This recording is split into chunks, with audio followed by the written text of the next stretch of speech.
guys, it's me, Kylie. I am so sorry for not posting so much. First of all, I was on vacation. Second of all, I got sick from the vacation and I got allergies on my skin. Third, I was trying to make the edits in my vacation video. I am so sorry for not posting so much. If you have read the title, which is there, somewhere here or there, I am trying to annoy the vegan teacher. I learned some stuff from school, which includes animals. Thanks for the teachers who teach me all those things.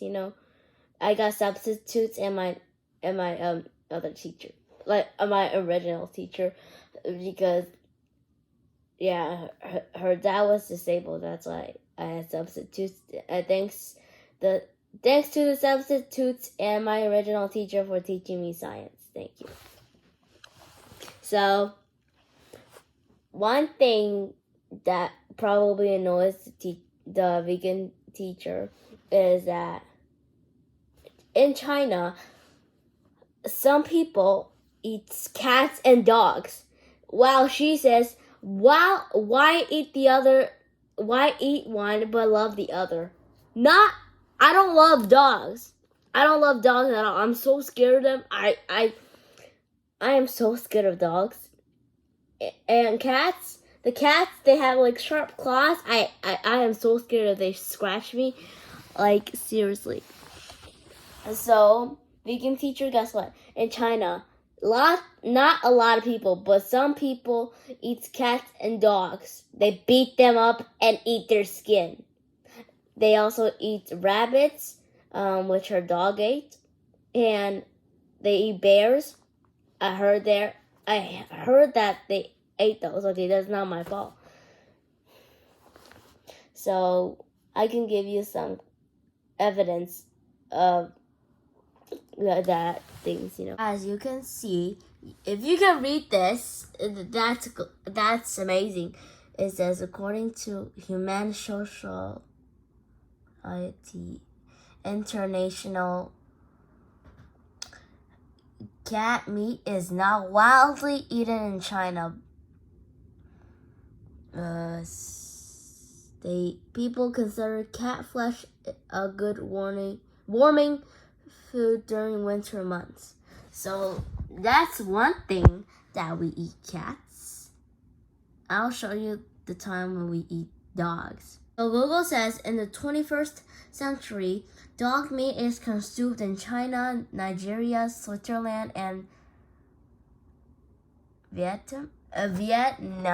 I'm sorry if I did not pronounce that correctly. And it is eaten or is legal to be eaten in other countries throughout the world. So we can eat dogs whenever we want.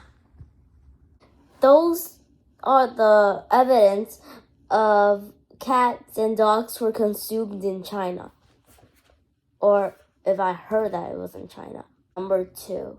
As I learned, not all animals can eat us because in food webs, we are on top of the food webs, which means not all animals can eat us. That's what I heard. Here's an image, aka evidence of what I said.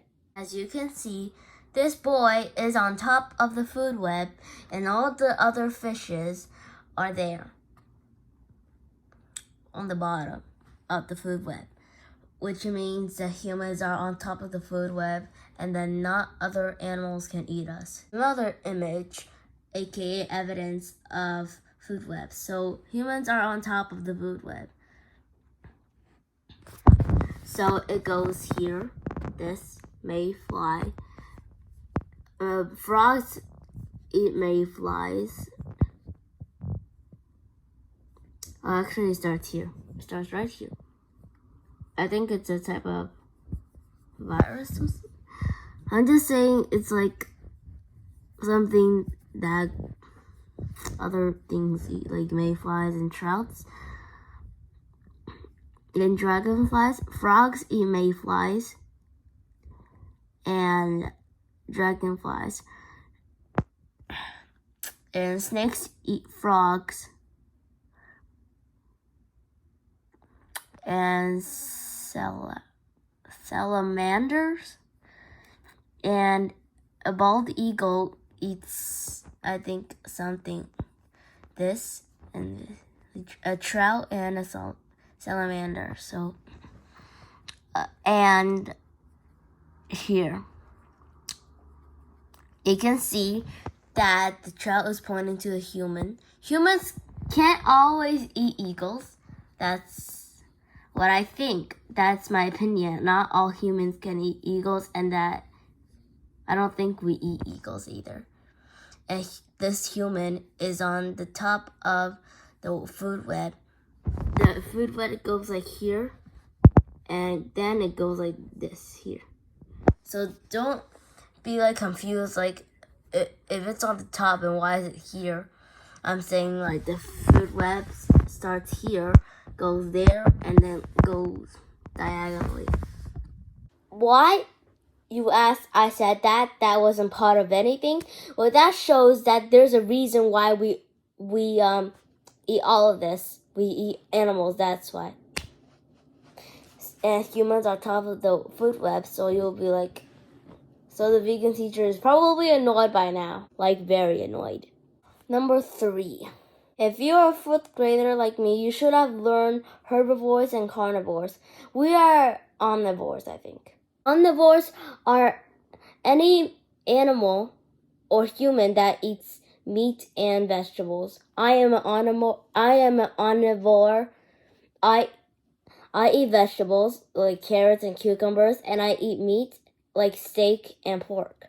This information in Google, it says example of omnivores include bears, birds, dogs, raccoons, foxes, certain insects, and even humans. Animals that hunt other animals are known as predators, while those are hunted are known as prey. I would say we are predators. I don't think that's a thing. I just learned that we are omnivores and we are mammals, but I am saying that we are predators because, well, we don't hunt down animals. I mean, not me. I don't hunt down animals. There's people who like hunts down animals, but I'm not one of them. So we are predators. We eat animals, but I don't think animals can eat us, So the vegan teacher is a herbivore. A herbivore is a living thing that eats only vegetables. So she's a herbivore.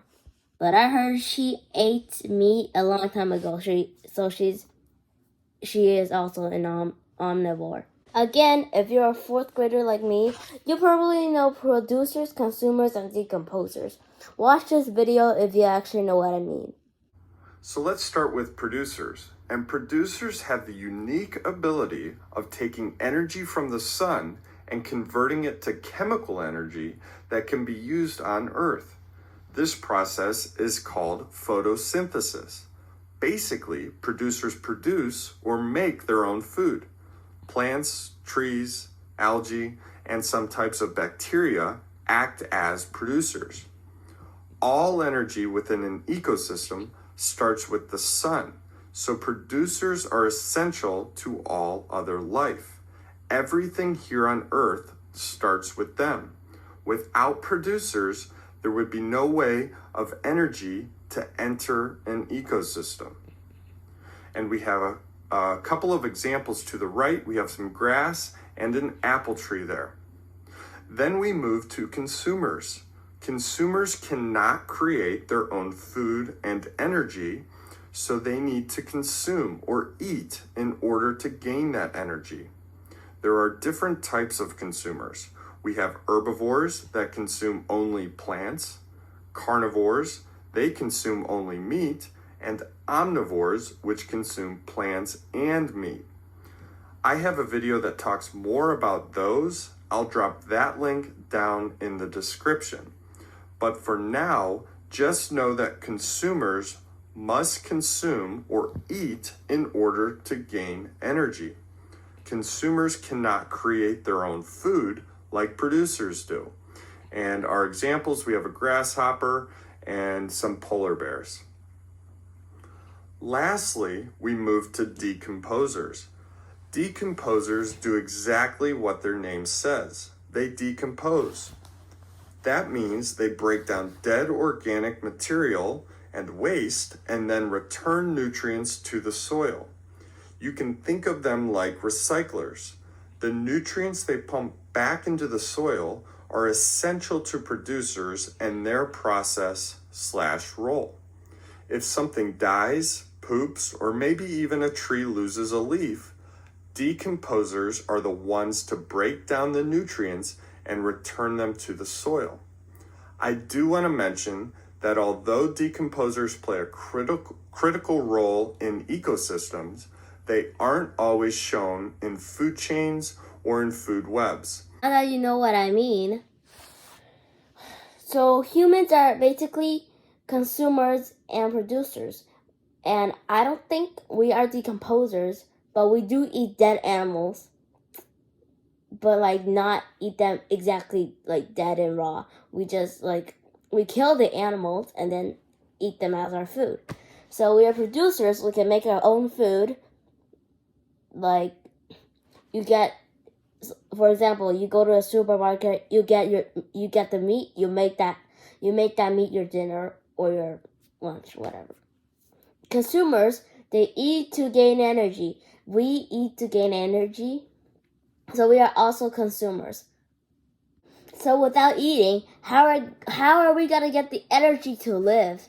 And if you really think we shouldn't eat meats, here's some things that you should learn about the vegan teacher. Google says, here are the healthiest meats: fish and shellfish, chicken, turkey, beef, lamb, buffalo, ostrich. Well, some meat that you think it's bad are a bit healthy. So you are completely wrong, vegan teacher. We can eat meat whenever we want. It's great for you that you are vegan. I am telling you, it's great you are vegan. But you shouldn't force other people to be vegan as well. It's your choice, not ours. I hope you enjoyed this video. If you did, like the video. And if you really like the facts, that you should tell the vegan teacher. Maybe you should make a TikTok or a YouTube video about it. Bye! Really hope I annoy the vegan teacher.